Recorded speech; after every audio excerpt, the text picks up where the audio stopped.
so much is going on in the world at the moment, and particularly with what's going on with Russia and Ukraine.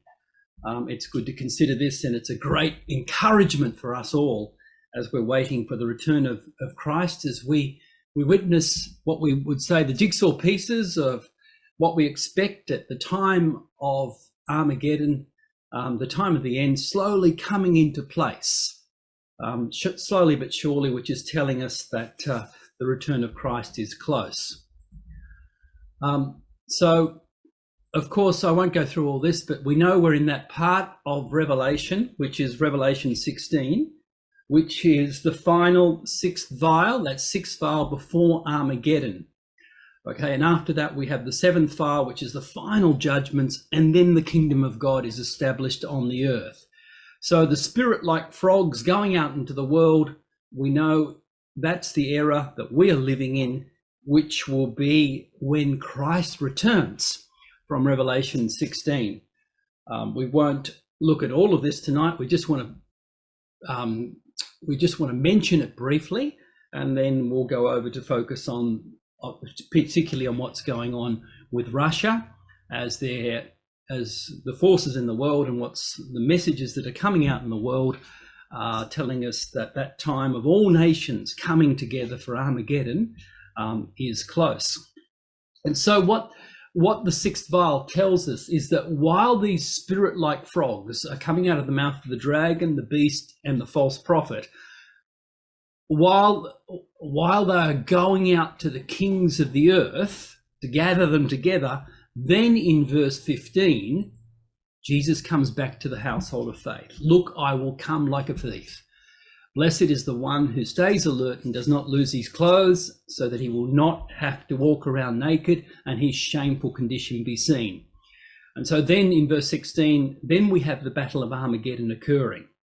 Okay, the spirits gathered the kings and their armies to Israel. That's that valley in Armageddon in Hebrew, that place where Armageddon will take place as per the Old Testament prophecy. So the important thing is, we need to lift up our heads, for our redemption draws nigh. As we see these events taking place, it's really very encouraging. So we know that we will be taken before Armageddon happens, and we know from other prophecies, don't we, that we will be there with Jesus Christ when he returns as immortalized saints, when he returns to judge the earth, and we will that will be our privilege in that day. So these events are telling us that this is just around the corner. Now, so Revelation talks about the dragon, the beast, and the false prophet. What this is saying is, out of iron-like powers desiring total control, right? These unclean spirit-like frogs, or spirits of demons working miracles, come out. And this is a lying message that they are conveying that's designed to deceive the clay-like masses. And as Revelation 16 verse 14 says, this message goes out to the kings of the earth. So they're trying to impact all the kings of the earth and their citizens. But the result is, it doesn't result in any unity or their control over everyone. It actually ends up causing trouble, ends up causing them to gather to Armageddon, okay? And where God will be declared as the all-powerful. It will be the great day of God when he will judge the nations. We know that the dragon represents the diabolos in political manifestation. It represents political leadership that is opposed to God's truth. It deceives with a message that appeals to human nature, but it is full of lies and makes life difficult to the saints. The beast is the power or the force that has the authority to exercise authority over its subjects. And in the context of Revelation, it's the empire that has extended from Daniel's fourth beast. There's no fifth beast, is there, in Daniel? There's only four beasts, and then then it's divided. That fourth beast is divided and takes on various forms and various phases. So essentially, we're looking at the Roman beast, which is the area of Europe, but it's exerting its influence globally. And importantly, this includes the ability to make law, to control finances and money. And the false prophet is perhaps the easiest. It's the religious style of leadership. So if we just put some faces to these symbols, we've got the Pope as the false prophet. The beast is centered in Europe. It's all those European acronyms, the EU, the IMF, the Bank of International Settlements, the UN, the WHO, the World Economic Forum, the World Trade Organization. And the dragon, yes, it definitely includes Russia, but the diabolos and political manifestation is in all nations throughout the world today. So it includes our own leaders. And what's coming out of their mouths, as I've summarized here, is a corrupting message of liberty, equality, fraternity. And they are able to do this because they control the media. They control our legal systems. They determine what is true from a scientific point of view. And they have heavy influence over the politicians, because if you're going to be successful in the political world, you need a lot of financial support to ever get to be a prime minister, or particularly, say, a president of the US. And you need favorable media coverage as well. And so all of this is how they perform their miracles or their signs, which is full of lies and deception, to forward their agenda. So out of the mouth of these iron-like powers desiring total control, a lying, clay-like, corrupting message comes out, and it deceives the nations. It impacts all the kings of the earth and their citizens. And so here's some obvious examples that we can see today of corrupting lies coming out of their mouths that are promoted as indisputable truths before us all. Global warming, climate change, key economic statistics such as the GDP, which is the economic performance of any particular country, how economic growth is going, inflation, unemployment rates. These statistics are all exaggerated, manipulated to make the governments look good when they're not. Microbes to man evolution, it's promoted as a fact, and creation is just a myth and a story. We know that's wrong, don't we? And perhaps more relevant lately is we've seen this great push about marriage. Now it's not just between a man and a woman, and the LGBTQ push is promoted as truth, and Bible values and Bible morals are wrong.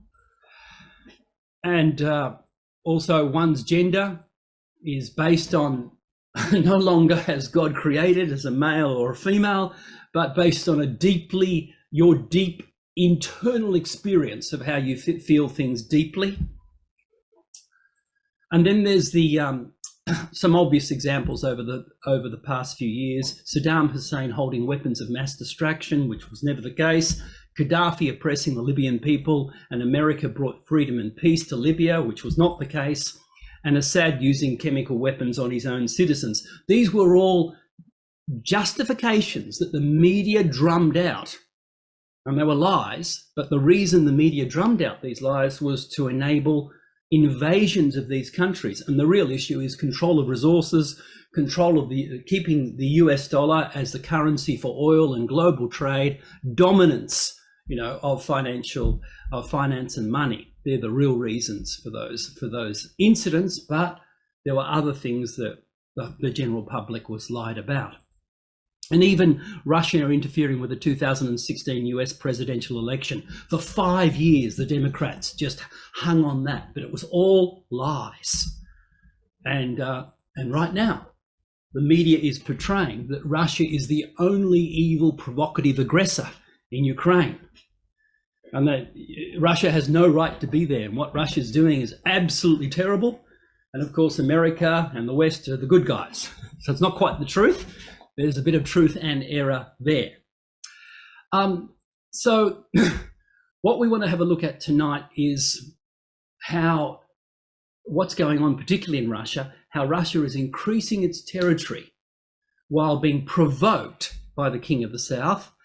And then if we've got time, we'll go over a couple of things, how the Pope is seeking global religious control at the moment. And also in Italy, some recent elections was quite a stunning result when Meloni has now been elected as the Prime Minister of Italy. And this has shocked the iron-like EU leaders in Europe, because she's definitely not in agreement with them. And then next week, we'll go on to talk about this in this subject, how they are changing God's definition of marriage and gender, and hopefully what our response and what we can do about this and how we should be prepared. Okay, so let's look into this, take a closer look at what's going on in Ukraine at the moment. And I guess the most recent news that I think occurred at the end of last month was there were votes that took place in these four eastern areas of the Ukraine, as you can see on the map here: the Luhansk, the Donetsk region, and Zaporizhia, I can't really pronounce that, the Kherson region, and all above Crimea. And so this area of Ukraine speak Russian. Okay, they've been, actually, when Crimea became part of Russia, they wanted to become part of Russia way back then too, but Putin, didn't support that at the time. Said, wait, be patient. But now they have taken elections, and they've become part of Russia. So here's what Putin said: I want the Kiev authorities, that's Kiev, on the eastern side of the Ukraine here, and their true handlers in the West, okay, so that's America and Europe, to hear me now. I want everyone to remember this, that the people living in Luhansk, Donetsk, and the other regions have become our citizens forever. So this is quite significant. And actually, I've got a clip here of Putin's, what Putin said on the occasion to play to you. So let's listen to this. You'll have to read it, actually.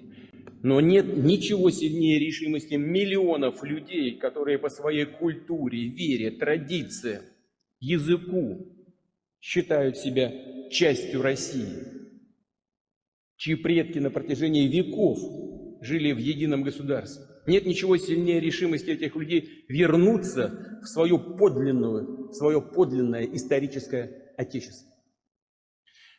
Долгие 8 лет людей на Донбассе подвергали геноциду, обстрелам и блокаде. А в Херсоне и Запорожье в них пытались преступно взрастить ненависть к России, ко всему русскому. Сейчас уже в ходе референдумов киевский режим грозил расправой, смертью школьным учителям, женщинам, работавшим в избирательной комиссии. Запугивал репрессиями миллионы людей, которые пришли выразить свою волю. Но несломленный народ Донбасса, Запорожья и Херсона сказал свое слово. Хочу, чтобы меня услышали киевские власти и их реальные хозяева на Западе, чтобы это запомнили все. Люди, живущие в Луганске, Донецке, Херсоне и Запорожье, становятся нашими гражданами навсегда.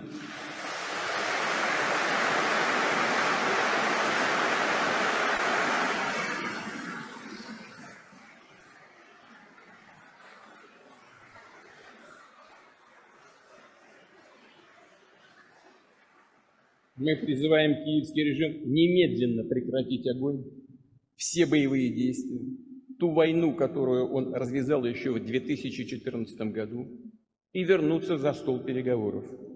Мы к этому готовы. Об этом не раз было сказано. Но выбор народа в Донецке, Луганске, Запорожье и Херсоне обсуждать не будем. Он сделан. Россия его не предаст.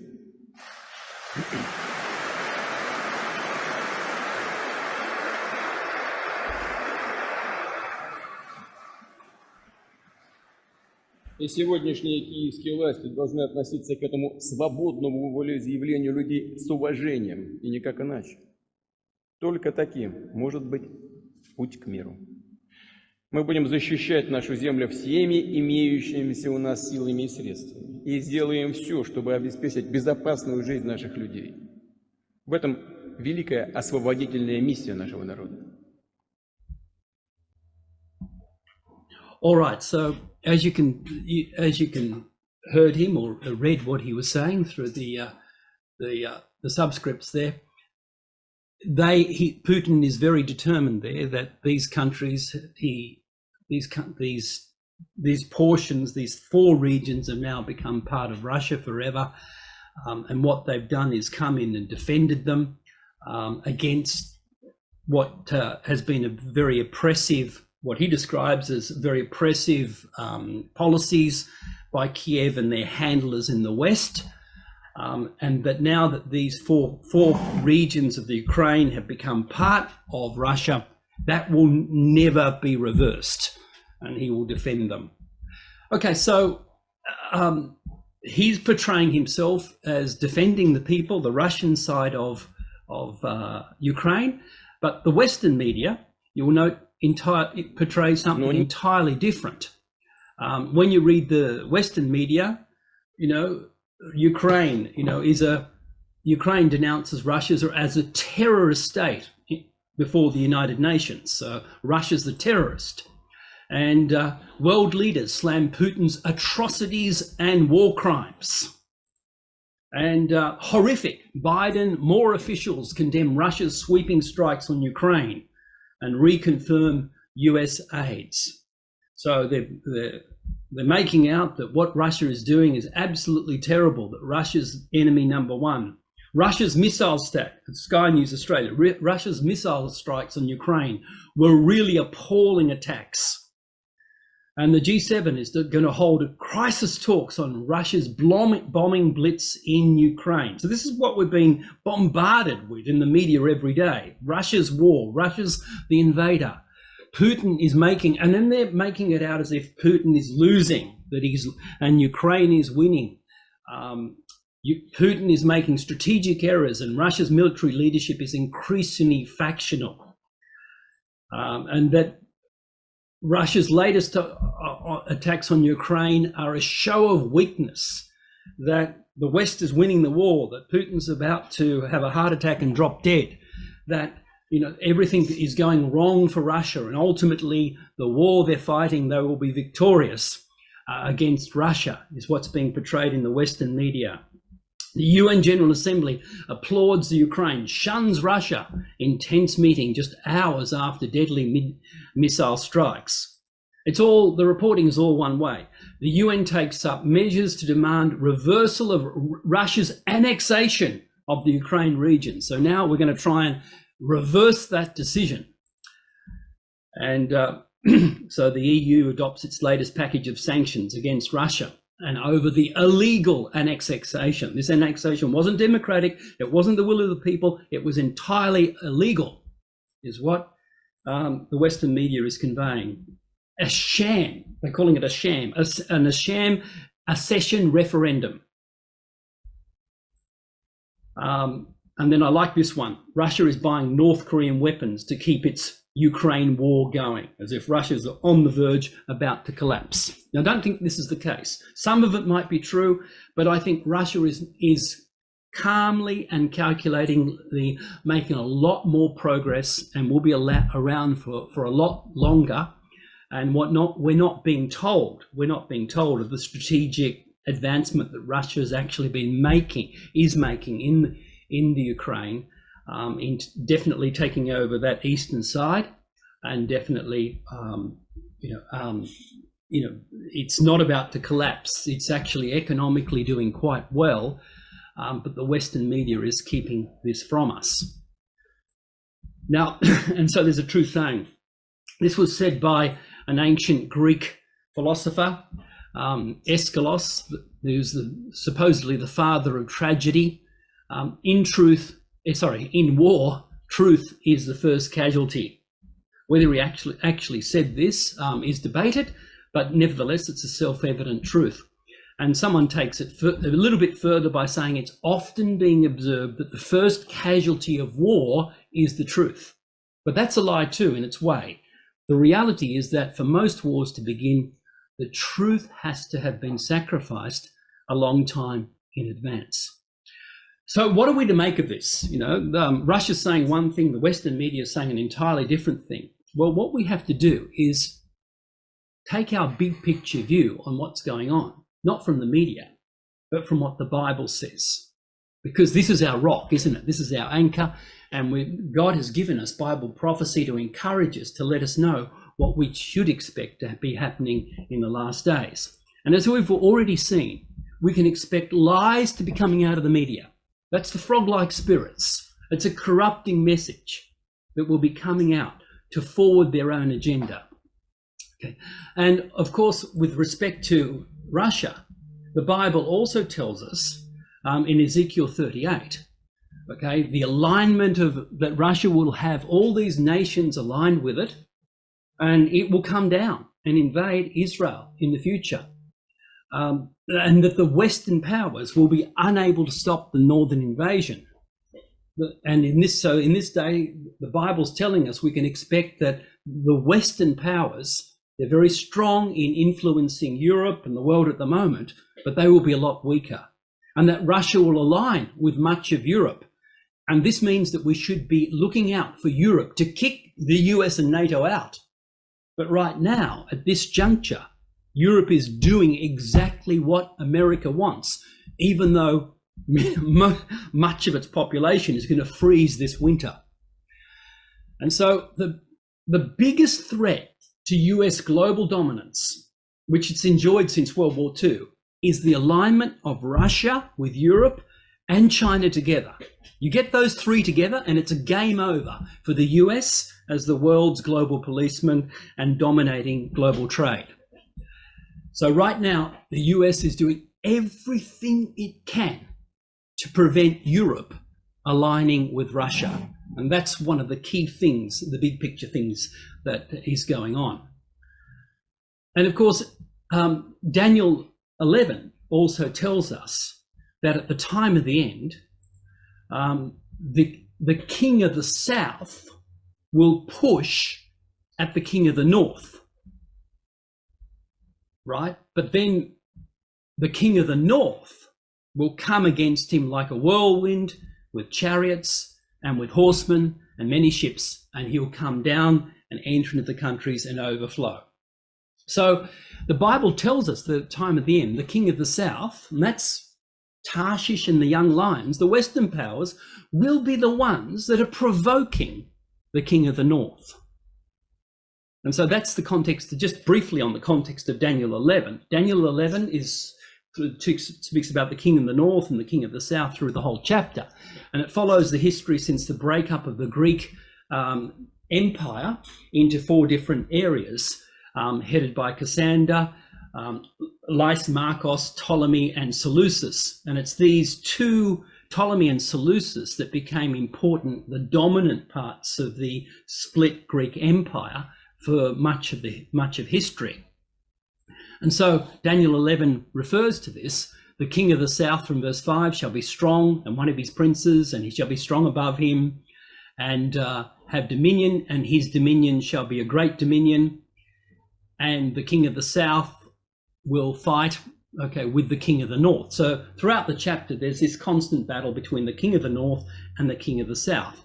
And the king of the north is the Seleucid Empire. So here's Israel. It's the area, that part of Alexander's empire that was divided, and Seleucid, one of his generals, took control of, north of Israel, in that area.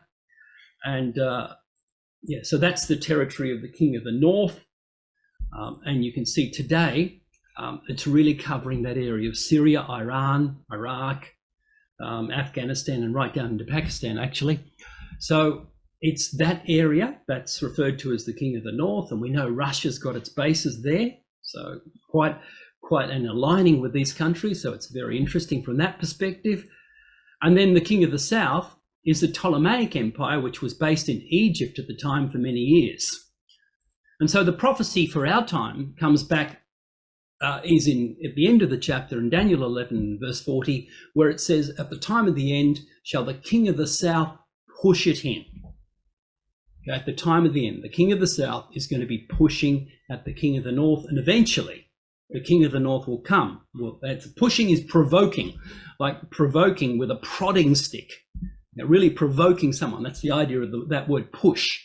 And eventually the king of the north won't be able to restrain himself, but it's going to come down in response and enter into Israel and Egypt, as Daniel 11 verse 40 says, and ultimately, of course, will then be destroyed by the intervention at Armageddon. So, so that's just, here's another chart just showing the two, the king of the north, the Seleucid Empire, and the king of the south as the Ptolemaic Empire. The king of the south controlled Egypt, and the king of the north controlled Syria, Iran, and Iraq.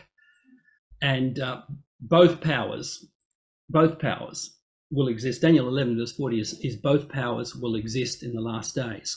And so I think it's clear to everyone that the king of the north is in this area, with Russia having its bases in Syria, and aligning with Iran and potentially Iraq and other countries in the area as well.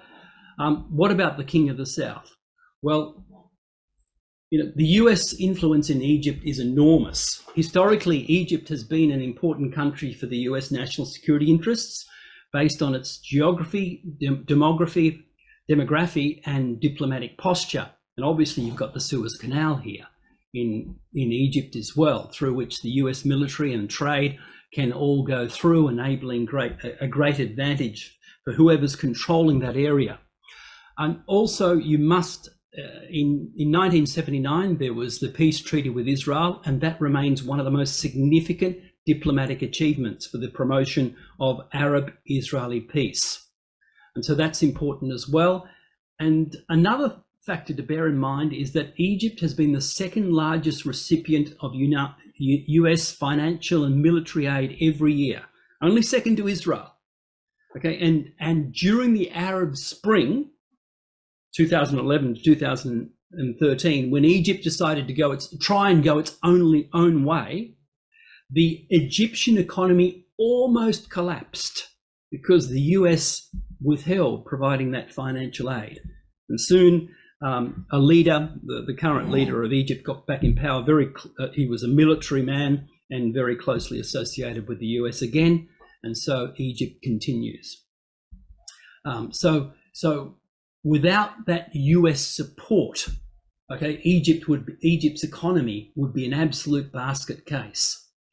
And of course, the US presidents, this just shows the US bases around the area in Egypt, not only in Egypt, but all through Saudi Arabia as well. So they're definitely positioned there.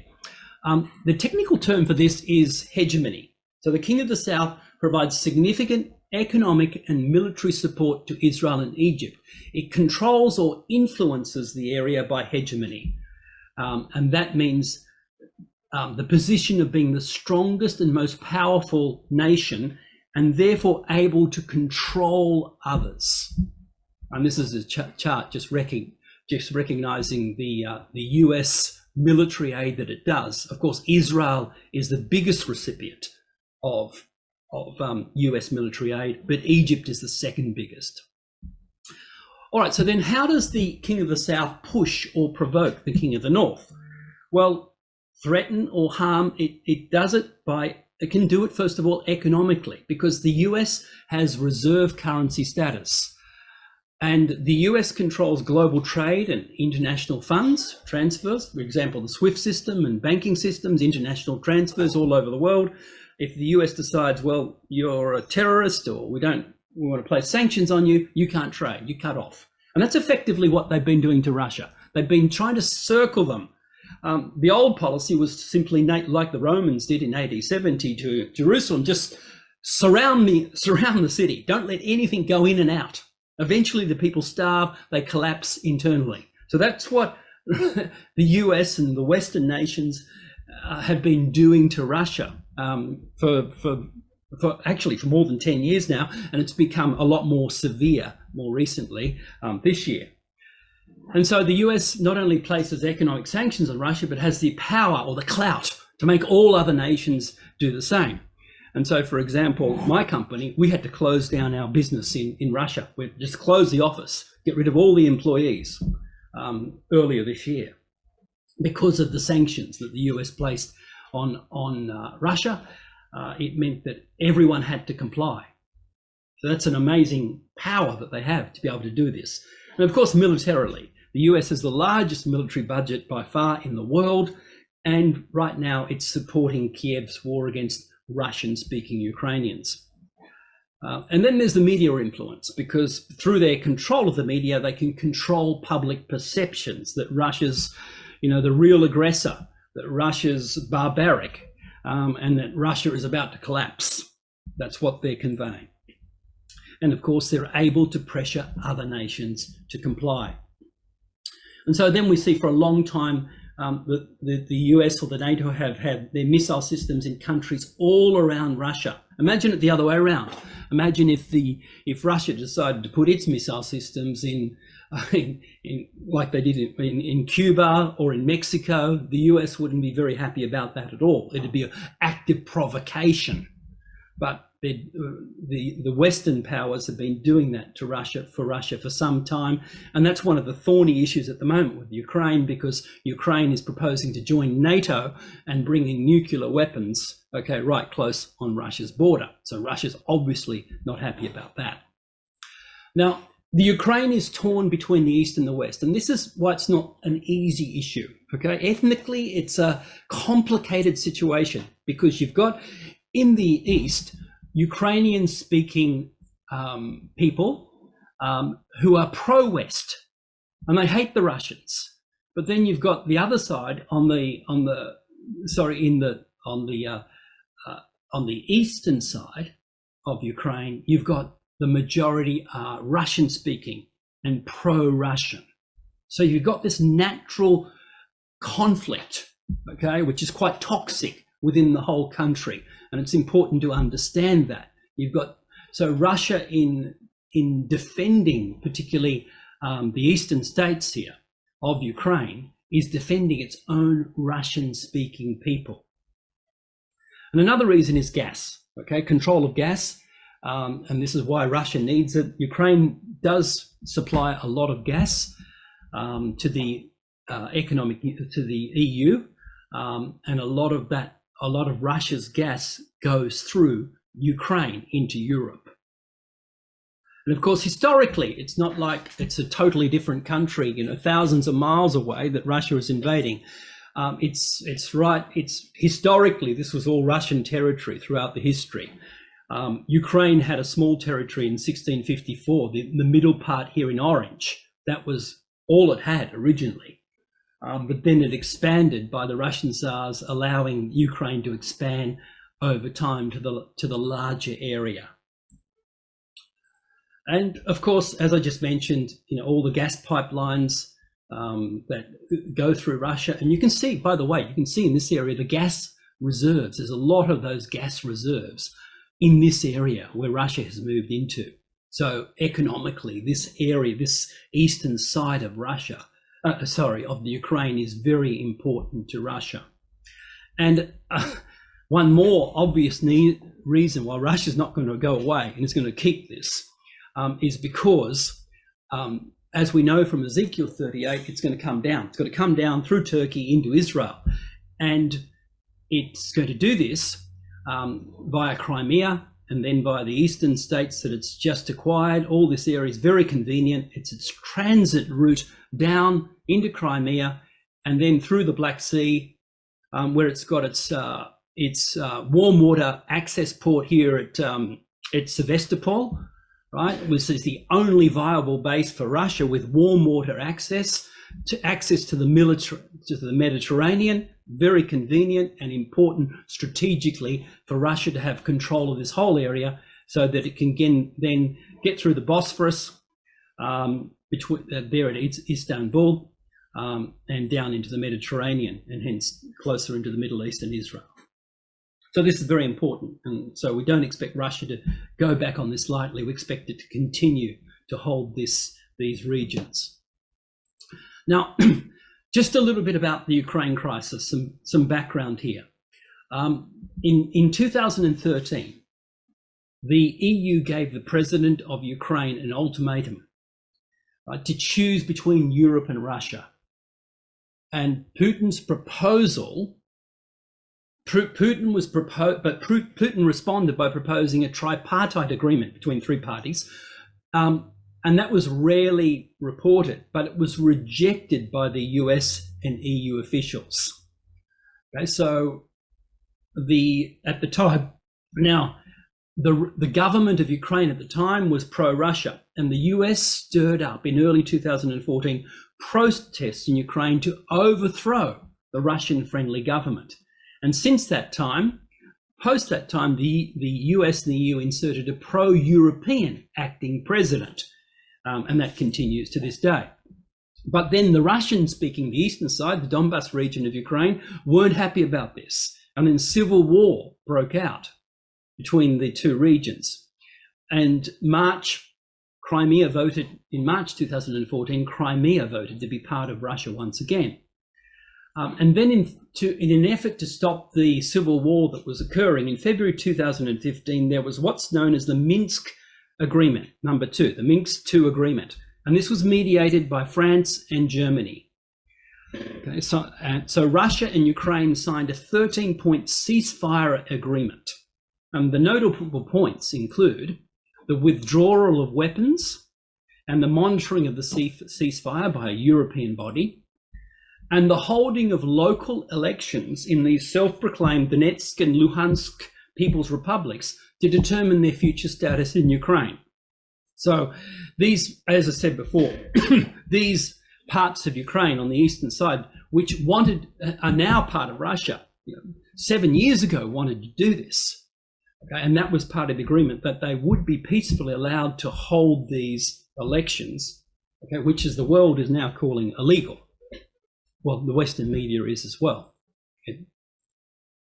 And then what's happened over 2015 to 2021, and this is not reported by the Western media, but the US-backed Ukrainian government embarked on a war against the Russian-speaking Donbas provinces, shelling their villages and wantonly killing countless people. And the West remains silent about this. So you've got to understand with this media as well. The media is not just what they tell you, it's what they deliberately choose not to show us. But this was occurring.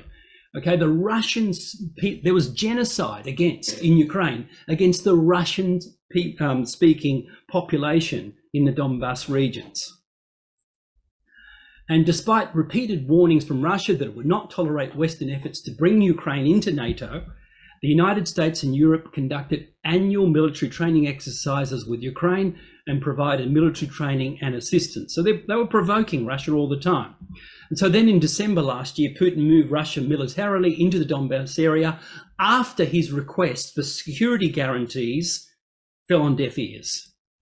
And in response then, that's when everything heated up. US and Europe imposed draconian sanctions and embarked on a full-scale attempt to punish all Russians.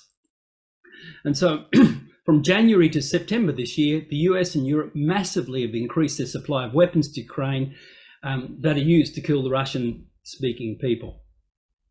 And so Russia's efforts to negotiate peace with Ukraine was shut down by the UK's Prime Minister Boris Johnson.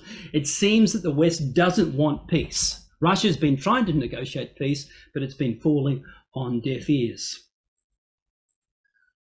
And then in June 2022, the Commission on Security and Cooperation in Europe and leading US officials are now calling for Russia to be decolonized. In other words, break up Russia. Let's destroy Russia and break it up into different geographical regions. So this is official. They're trying to decolonize Russia. And so obviously from Russia's point of view, this would be very provoking. And Russia is not happy about what they're trying to do. And so just recently, the Donbas regions held the elections, and these 4 regions all voted with overwhelming majorities to become part of Russia. And as we saw, the Western media conveys that Russia invaded Ukraine. In reality, the US already covertly entered and overthrew the former government and then supported a new regime which continued to stage war against the Russian side of Ukraine in violation of the Minsk II Agreement that was signed 7 years ago, 2014. So Russia moved in to help and defend its own Russian-speaking areas who have wanted to become part of Russia for 7 years. So this is the pushy king of the South that that's happening. And that's what the Bible describes, isn't it? That at the time of the end, the king of the south will provoke and push the king of the north. And it's like, it's not necessarily new with respect to the US.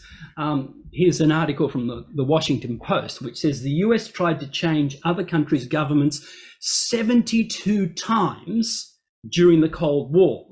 And it's even on Wikipedia, which I don't recommend as the most independent source. But anyway, even on Wikipedia, they're saying the United States' involvement in regime changes. And it describes, according to one study, the US performed at least 81 overt and covert known interventions in foreign elections during the period of 1946 to 2000. Okay, so they're interfering in other countries' governments, and either overtly or covertly, in other words, deliberately or secretly, to put the government in place that will be favorable for their interests. According to another study, the US engaged in 64 covert and 6 overt attempts at regime change during the Cold War. And this is what they've done in Ukraine as well. Okay, so this is the pushy king of the south. Now, you might have also noticed that there was a massive explosion in an undersea pipeline, which is the brand new Nord Stream pipelines, which connect Russia and Germany. So just in the period when Russia was, these 4 regions of Ukraine were voting to become part of Russia, these explosions occurred. And here's a map of where the pipelines occurred, the stream, Nord Stream 1 and Nord Stream 2. They're fairly new, built by Russia not so long ago. And they're connecting Russia with Germany. And just at the end of last year, Nord Stream 2 was finally completed. So this was a big, important thing in Russia being able to supply gas to Europe directly, okay, without having to go through any other country. And one thing is very clear: it was deliberate sabotage. And this has really ratcheted up now geopolitical tensions to another level. And many are worried that this could lead to World War III over the dispute of who did this. Okay, so the Western media is basically saying Russia did it, but the Russia is saying, well, it was the West was the mastermind of the Nord Stream attacks. So I'm going to actually play another clip now, and this is actually what the Western media, with a more independent view, which sheds some light on the situation, and is quite interesting. To answer a very basic question: how are you going to lower the temperature?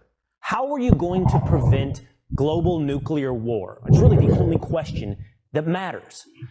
Our leaders, though, have no answer, none whatsoever. Instead of calming tensions, in fact, they seem to be deliberately provoking Russia. Today, Joe Biden once again accused Vladimir Putin of blowing up his own pipeline. You also asked me earlier about the pipeline, and let me say this. It was a deliberate act of sabotage, and now the Russians are pumping out disinformation and lies. And at the appropriate moment, when things calm down, we're going to be sending divers down to find out exactly what happened. We don't know that yet exactly, but we're not, just don't listen to what Putin is saying. What he's saying we know is not true. Okay, don't listen to Putin. Should we then listen to Joe Biden? In February, Biden said this, quote, "If Russia invades, then there will no longer be a Nord Stream 2. We will bring it to an end." And then the State Department, Victoria Nuland, she said the same thing. She said, quote, "If Russia invades Ukraine one way or another, Nord Stream 2 will not move forward." Now, what's interesting is those threats reveal who has incentive for Nord Stream 2 to come to an end. You see, the reason our leaders would make those threats is because Nord Stream 2 helps Putin. There's no reason for him to sacrifice his leverage over Europe by destroying his own pipeline. On the other hand, we all know who is capable of shutting down his own pipeline. That would be Joe Biden and the Keystone XL pipeline. Now, look, there are those, in all fairness, who say the following. They say this is Russia's way, bombing their own pipeline, of constricting supply so that they can jack up global oil and gas prices and then in turn make more money on existing contracts with India and China. But here's a question. Why blow up your own infrastructure? Why not, just turn off the tap? In fact, that's exactly what Vladimir Putin did just a few weeks ago. He shut down the Nord Stream 2 pipeline. There was no gas flowing through a pipeline that now he's being accused of bombing and sabotaging in order to constrict the supply of oil and gas, a supply of which none was flowing through Nord Stream 2. Now, to be clear, I don't know who is responsible for this. I'm just trying to logically follow incentive. And if the U.S. or its allies sabotaged Russian pipelines, it wouldn't be the first time. In 1982, Ronald Reagan authorized the CIA to blow up a Siberian natural gas pipeline using software. So we, American citizens, before we march to a drumbeat directly into global nuclear war, are entitled to answers. You know who else? Now get. All right, so we'll leave it there. So that's quite interesting, but he just points out basically that it doesn't make sense. Russia can simply turn off the tap. Why would they sabotage their own line? All that investment when they've got the tap closed and they just keep it closed. So you have to follow the money. And as I said before, at the moment, I think it looks more likely that America was involved because they're doing everything to break down Russia and Europe coming together. But the Bible tells us Russia and Europe will come together. And so, and then there was another thing that happened. You might have seen the Crimea bridge. This is the bridge that connects the south of Ukraine with Crimea. It's 19 kilometers long. It was built by Russia after it declared Crimea to be Russian territory in 2004. Russia uses the bridge to move military equipment, ammunition, and personnel to the battlefields in southern Ukraine. And so it's been damaged, and it's been acknowledged by the Ukrainians that they have done it. And so here's an article in the Jerusalem Post saying there's a huge explosion rocks the Russian bridge leading into Crimea.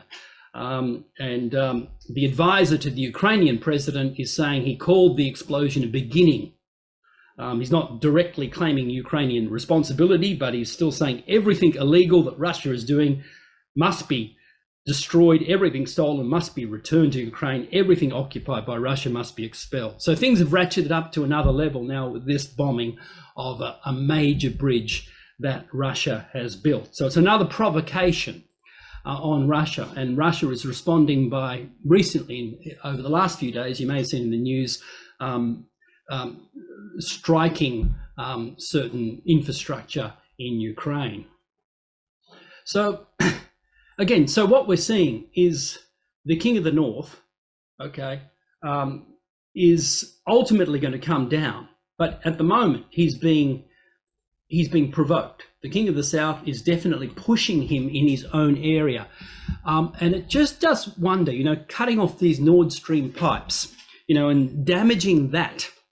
Right? Is this going to be something that will make Russia in the future, may not necessarily be right now, but in the future want to come down into Israel? Because if Israel and Egypt start supplying gas to Europe that Russia, was already doing, okay, that could be a motivation. I'm just putting out there as a possible motivation, because if you think about it from Russia's point of view, everything was fine, but now their own pipeline has been sabotaged, and other nations are now alternatively going to cut them off economically and provide gas to Europe instead of Russia. So ultimately, at some point, something like this is going to cause the King of the North to come down.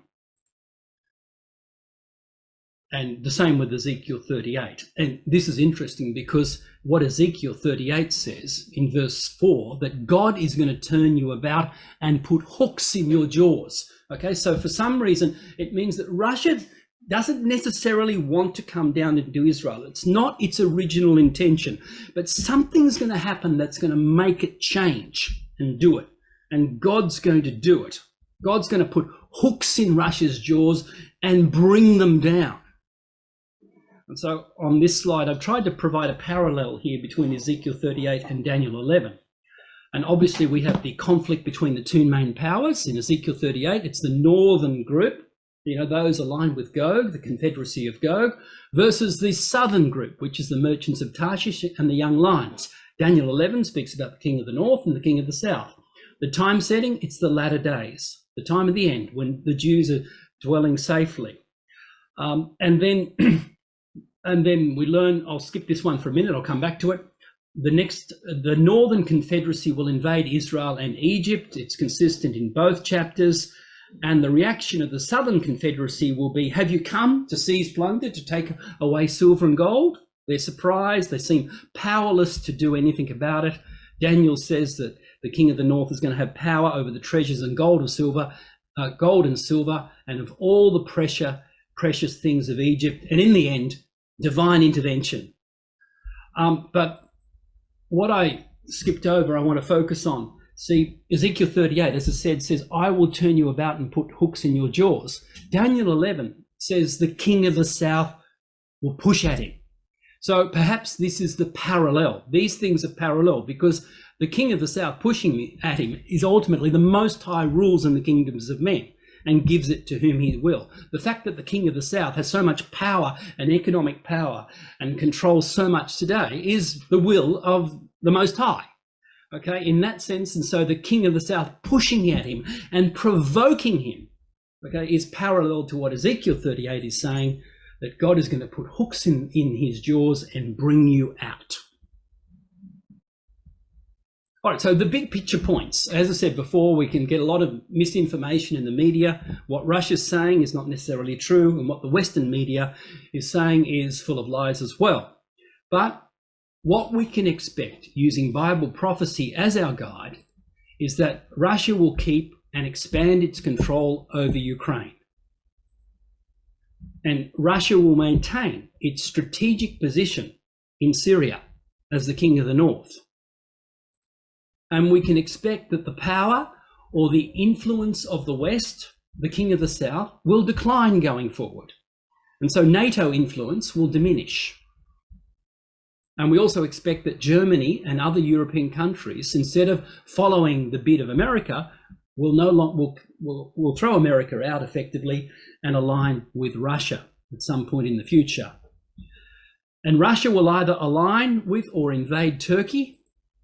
And of course, Russia will be aligned with the other parts of Persia, in addition to Syria, Iran, Iraq, Afghanistan, and even Pakistan. And other areas, according to Ezekiel 38, Russia will be in alignment with Ethiopia and Libya. And the West, the king of the south, will continue to provoke Russia like they are doing now until Russia eventually says enough is enough. They're going to end the provoking by coming down and invading Israel and Egypt and seeking to take a great spoil. Just a few other things. They're making out, the Western media is making out Russia's on the verge of collapse and that Russia's doing really bad and that the West is winning the war.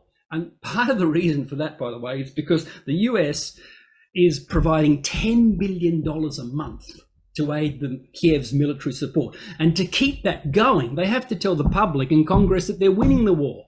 If the news is that they're actually not making much progress and Russia's winning, well, Congress in America is not going to be happy about supporting the war. So you have to understand that perspective as well.